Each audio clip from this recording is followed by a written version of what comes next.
There is a certain heaviness you feel the moment you step into a house where someone died.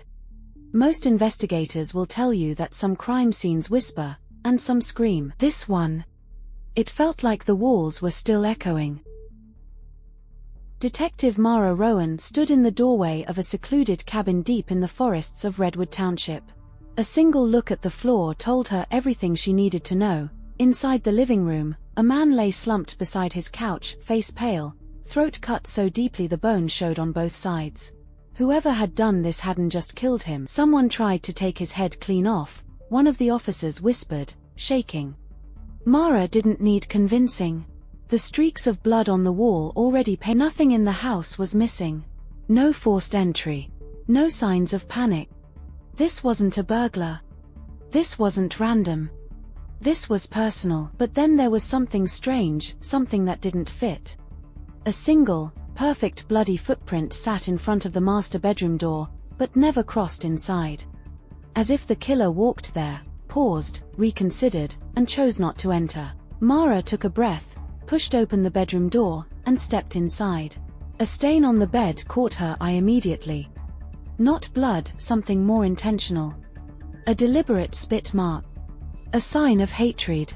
A symbol of disrespect. And she knew, with chilling clarity. This killer knew the victim. This killer wanted the victim to suffer. And this killer left a trail so loud, we're going to find them. She didn't know yet that the killer was already waiting, ready to tell his story. A story that began 33 years earlier. A story of a boy, a scar, and a man everyone in town trusted. Except him, because this wasn't just murder. This was vengeance. This was judgment. This was the moment the hunter became the hunted. Before the blood. Before the crime scene photos. Before Detective Mara ever stepped into that cabin, there was a boy. A quiet, thin, soft-spoken kid named Dion Hale, born with a heart defect that left a long raised scar down his chest. His parents called it his survivor mark. But to a predator, scars aren't symbols of strength. They're invitations. Grant Rooker was a beloved man in Redwood Township. A wilderness troop mentor. A sheriff's department firearms instructor. A neighbor who helped fix broken fences. A man the elderly adored, and the kids admired. And he was always around Dion. It started small, innocent. $1 offered to touch the scar. A compliment disguised as concern. A secret wrapped inside a smile. Grant always knew how to blend in. He never stood out enough for suspicion, just enough for praise. Parents trusted him. The town trusted him. Children trusted him. Dion was 6 when Grant Rooker asked to see the scar. He was 6 when a grown man ran his fingers across his chest, down toward his stomach, pretending to check for soreness. And he was 6 when Grant whispered the first of many lies. This is our secret. You don't want to ruin our friendship, right? Years passed, and the grooming evolved. Fishing trips. Cold beers slipped into small hands. Polaroids no child should ever see. Stories meant to test boundaries, normalize danger, confuse a young mind. Grant was a master manipulator. Every gesture was calculated. Every laugh had an underside of threat. He was careful. Too careful. But predators always push further. When Dion turned 10, the wrestling games began. Grant's weight crushing him. Grant breathing heavily. Grant whispering, "Come on, try harder. Get out." As though the struggle itself fed something in him. Dion's childhood ended long before he understood what was happening. But the night he turned 12, Grant stopped pretending. That night didn't just break Dion. It buried the boy he once was, and 33 years later, that buried boy would claw his way back to the surface. Not for revenge, but for the child he saw standing beside Grant at the Rivermart convenience store. That moment was the spark. The unraveling would come next. Trauma doesn't disappear. It waits, quietly, like a sleeping animal beneath the ribs. For 33 years, Dion Hale lived with that animal. He tried to numb it with work, with alcohol, with anything that kept the memories blurred. He never talked about what happened at Grant Rooker's house. Never told a friend. Never whispered a syllable. He buried it. Until one morning inside a Rivermart convenience store. Dion was pouring coffee when the door chimed. He looked up casually. And froze. Grant Rooker stepped inside, older now, slower, but smiling like nothing in the world had ever stained him. Beside him stood a boy, maybe 11. Thin. Quiet. The same age Dion was, and the boy called Grant by the exact same nickname Grant once forced Dion to use. It hit him like ice water. Then heat. Then terror. Dion felt his lungs lock. His body stiffen.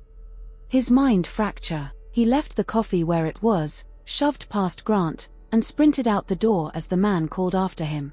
Buddy. Where you going, buddy, buddy? The name he'd used on all his favorites. Dion drove away shaking. He didn't sleep that night. Or the next. Or the next. Inside him, 33 years of silence were cracking open. And then fate made things worse. On the news, a different man appeared, a disgraced youth coach being led into court. Smirking. Buttoning his jacket. Acting untouchable. He reminded Dion of Grant. Of the town that always protected men like him. Of the boys who never stood a chance. Something inside Dion split. It wasn't rage.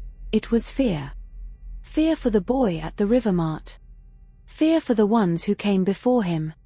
Fear for the ones who might come next. He knew Grant would never stop. Not after 40 years of getting away with it. And one night, after too much alcohol, too many memories, and too many ghosts, Dion finally said the words out loud for the first time in his life. His number one on my list. The man who hurt me, his number one. He didn't plan what would happen next. He didn't plan any of it. But trauma doesn't need a plan. It just needs a moment. Some decisions announce themselves. Others slip into the room quietly, like a shadow sliding under the door. For Dion Hale, the decision didn't come from anger. It came from exhaustion. The night everything changed, he sat at his kitchen table with a friend, Bob, one of the few people he trusted. They were drinking, talking about life, talking about betrayal, talking about the man who scammed Dion years ago. Bob joked. That guy's gotta be number one on your hit list. But trauma has a strange way of choosing its moment to speak. Dion exhaled, and for the first time in 33 years, said, actually, his number two. Number one is the man who hurt me when I was a kid. The room went still. Bob stared at him, not joking anymore. Are you serious? Dion nodded, and suddenly the secret he had carried alone wasn't alone anymore. Something about saying it out loud loosened a bolt inside him, and the door swung wide open. Dion answered without hesitation. 2 miles from here. There was no planning. No strategy. No rehearsed speech, just a moment that snapped 33 years of silence. Dion opened a drawer and handed Bob a cheap steak knife. Then he reached under his bed and took the hunting knife Grant Rooker once taught him to sharpen as a boy. The same knife he had kept polished for decades. The same knife that carried every memory he tried to bury. They got into Bob's van and drove through the dark woods toward the house Dion hadn't seen since he was 12. A long gravel driveway wound upward. The same driveway Grant used to walk down when he'd lure boys with fishing gear and easy smiles. Bob stopped at the 90-degree bend. Dion stepped out. The night was humid. The forest felt like it was holding its breath. At the top of the hill, Grant Rooker sat inside his cabin with his storm door closed but the main door wide open, like he expected company. Like predators often do. And in that moment, Dion wasn't the man he'd become. He was the boy he used to be. Terrified. Frozen. Trying to breathe in a body that no longer felt like his. Before he could collapse into that old paralysis, he forced himself forward. Up the steps. Straight to the door. With one violent motion, he ripped the storm door off its hinge. Grant turned his head slowly, too slowly, and looked at him with that same familiar expression. "Hey," he said calmly. "How are you?" As if nothing had ever happened. As if he hadn't stolen childhoods, year after year after year. As if the past wasn't standing in his doorway, trembling. Dion stepped inside. and the last piece of restraint inside him snapped. Say that when two animals fight, instinct takes over. One survives by desperation, the other by fear, but in that living room, the roles reversed. Dion wasn't the prey anymore. He lunged at Grant with the hunting knife, and the quiet cabin exploded into chaos. Grant fought back with the strength of someone who had lived his entire life unchallenged, his fists landing hard, his frame still overpowering. The struggle turned violent fast. Furniture toppled. Blood splattered across the wall. A lamp shattered. Grant landed a punch so clean it lit sparks behind Dion's eyes. As Dion fell, he grabbed Grant's shirt to keep himself from hitting the floor, and the blade in his hand drove straight through his own palm. A white-hot burst of pain shot up his arm. He gasped, looked down, and saw blood pouring from the hole in his hand. But something else took over. Adrenaline? Trauma? Pure survival instinct. He didn't feel the pain, not really. Not compared to everything he had swallowed for decades. They kept fighting. Grant stumbled in the blood pooling on the floor, both their blood now. He slipped, fell back against the wall, and for the first time in his life, Grant Ruka looked scared. Dion knelt in front of him, breathing hard. Their faces inches apart, and in a voice almost too calm for the moment, he whispered, "It's not so fun hunting little boys now, is it?" The knife slid across Grant's throat. A clean, final line. The room went silent. No more lies. No more manipulation. No more secrets whispered behind closed doors. Just the sound of distant crickets outside the cabin. Bob reappeared in the doorway, wide-eyed, frozen, watching Dion stand over the body of the man who once broke him. There was one last thing Dion needed to do. He walked down the hall, leaving a trail of bloody footprints. Stopped at the doorway of the bedroom where Grant had once destroyed him. Looked at the bed, and spit. It wasn't victory. It wasn't closure. It wasn't healing. It was a final statement. A period at the end of a long, dark sentence. But trauma doesn't end cleanly. And the consequences of this moment were already waiting outside that cabin door. The cabin was silent. Grant Ruka was dead. And Dion Hale stood in a puddle of blood that wasn't just his attackers, but his own. His hand throbbed, split open clean through the center. Ligaments severed. Tendons torn. He could feel his heartbeat pulsing through the wound, but pain wasn't what he felt. Just emptiness. A hollow, ringing quiet. Bob helped him back to the van, both men shaking, one from disbelief, the other from a lifetime of buried memories clawing up all at once. When they left that cabin driveway, Dion didn't look back. He didn't need to. He knew his life was over the moment he stepped inside. The next morning, Redwood Township police surrounded Dion's house, cruisers lining the road, officers taking cover behind car doors, hands hovering over holsters. He stood inside his kitchen, bleeding into a glove he'd used to try to hide the injury. He poured himself a glass of Chardonnay, not to celebrate, not to calm down, but because he had nothing left to lose. Outside, between 12 and 20 officers waited with rifles drawn. Inside, Dion inhaled slowly, placed the wine glass down, and walked out with his ruined hand raised. He didn't fight. He didn't run. He didn't need to. Because the hardest fight of his life had already happened. Once in custody, detectives showed him the crime scene photos, graphic, brutal, evidence of a rage that had brewed for decades. They asked if he felt anything when he saw them. Honestly, no, he answered with a tired voice. But he didn't mean pride. He didn't mean joy. He didn't mean relief. He meant he was too broken to feel anything at all. Psychologists evaluated him. Some expected psychosis.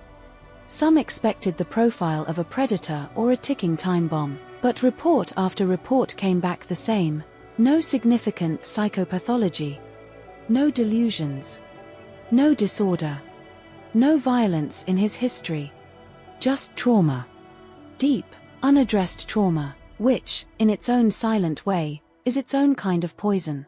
Even in jail, even while awaiting trial, even while headlines called him a vigilante monster or a tragic hero, Dion never claimed victory. Because healing doesn't come from violence. Justice doesn't come from a blade. And revenge isn't closure. Killing a predator doesn't fix the child they broke, Dion once said. It just stops them from breaking the next one. And that was the quiet truth inside the chaos. He hadn't hunted Grant Rooker for revenge. Not really.